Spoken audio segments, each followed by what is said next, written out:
Encore une fois, je vous avais pas menti, j'ai encore mis 3 semaines à revenir. Encore une fois, je m'en excuse, vous commencez à avoir l'habitude. Donc aujourd'hui, les amis, c'est une vidéo qui va vraiment changer par rapport à tout ce que j'ai pu faire parce qu'on va tester quelque chose.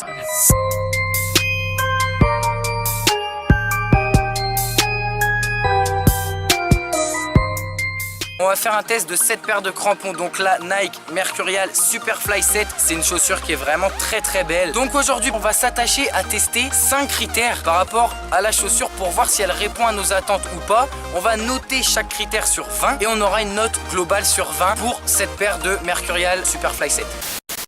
Je vais pas trop parler de la technologie de la chaussure, je vais pas trop rentrer dans les détails parce que pour un joueur de foot lambda amateur comme nous tous, c'est pas le plus important. Vraiment, ce qui va être important, c'est les sensations football. Donc, je vais vraiment parler niveau sensation, niveau ressenti et niveau émotion.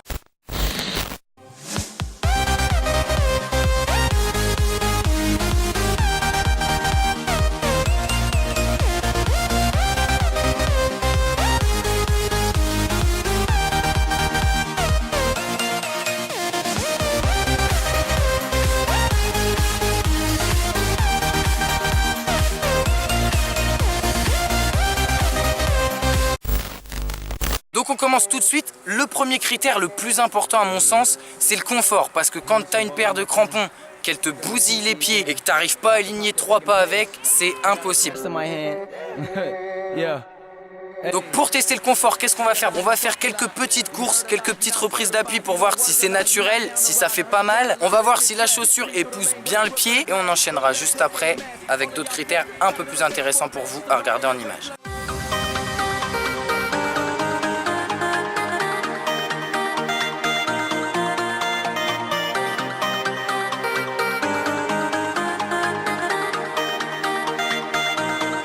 La chaussure, elle épouse vraiment bien le pied. Je peux vous assurer qu'après la première utilisation, t'as vraiment pas mal au pied. La chaussure s'y adapte vraiment. Je pense qu'on peut partir sur un petit 17 sur 20 pour le confort. Donc maintenant, on va passer tout de suite au deuxième critère. Ce critère, qu'est-ce que c'est? Ça va être le toucher de balle. C'est ultra important, surtout pour des profils milieu de terrain et attaquants. C'est vrai que c'est une chaussure qui est d'abord pensée pour eux. Donc voilà, on va tester ce toucher de balle. On va faire quelques petits jongles, on va faire quelques petits contrôles, quelques petites frappes en finesse. On va voir comment la chaussure épouse la surface, cette fois pas du pied mais du ballon. Et c'est parti.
Donc voilà, vous le voyez, bon, il y a quelques gestes un peu freestyle, mais c'est vraiment pour voir si la chaussure épouse bien le ballon. Et franchement, c'est le cas. Tu as un contact avec le ballon super naturel. Et quand tu as besoin d'avoir un contact avec la balle plus sec, quand tu vas frapper, la surface du pied, encore une fois, elle est bien maintenue et tu frappes naturellement assez bien. Bon, après, il faut un minimum de talent aussi, hein. C'est pas la chaussure qui te convertit en Ronaldo.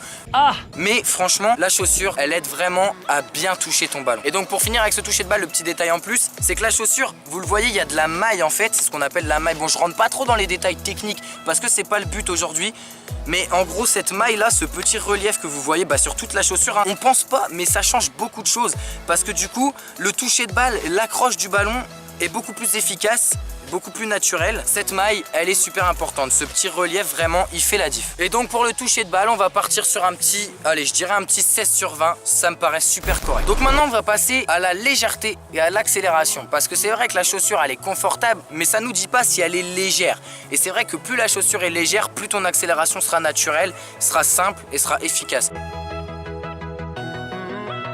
Donc c'est vrai que déjà au porté, on le sent, il y a des chaussures plus ou moins lourdes. C'est vrai que là, c'est pas non plus du papier, mais elle a l'air quand même assez légère. Donc en faisant quelques courses, on va voir si l'accélération est naturelle, si ça part bien. Donc bien sûr, on fera des courses avec et sans ballon et on verra si la chaussure du coup est légère. Et c'est parti.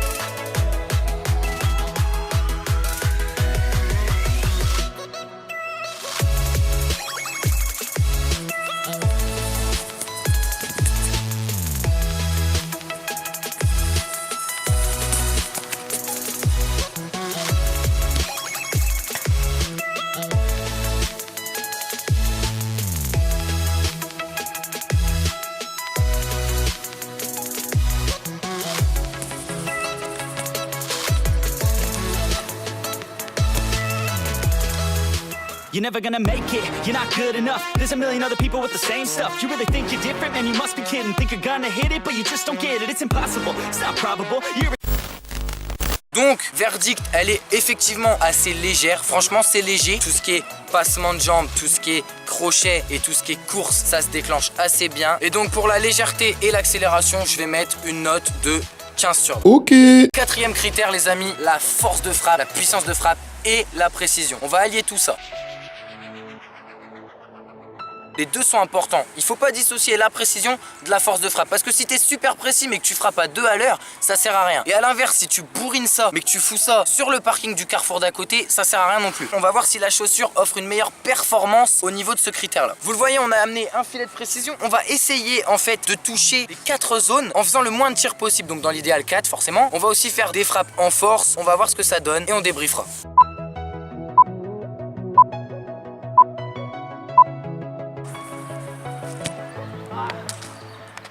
Tell me what to do. I don't give a damn if you say you disapprove. I'm gonna make my move, I'm gonna make it soon. And I'll do it cause it's what I wanna fucking do. Cause all these opinions and all these positions, they come in millions, they blocking your vision. But no, you can't listen, that shit is all fiction. Cause you hold the power as long as you're driven. There's no way that you make it. And maybe you can fake it, but you're never gonna make it. Are you just gonna take that? Make them take it all back. Don't tell me you believe that. Are you just gonna take that? Or will you fucking fight back?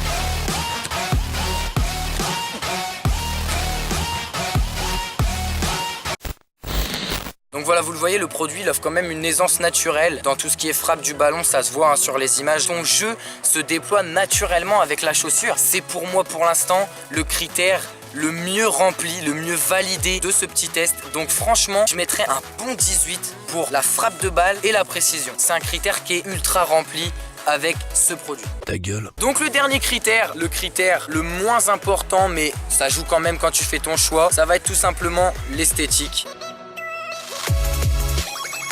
Moi, déjà ce coloris là, bah franchement, je l'adore. Le bleu est beau, le bleu est clair.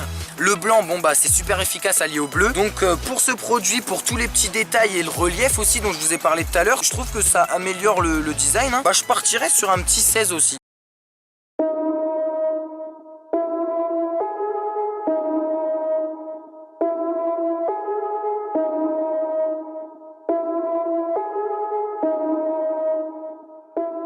On arrive à une moyenne finale de 16,4 pour cette paire de crampons. Très très bon produit globalement. La seule chose dont je peux pas être sûr pour l'instant et que je peux pas vous dire, c'est est-ce que c'est vraiment bien résistant. La maille a l'air solide. On verra bien pour la résistance.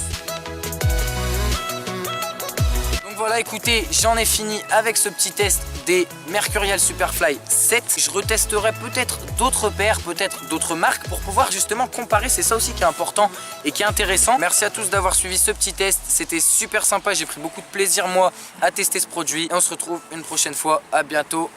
La bise.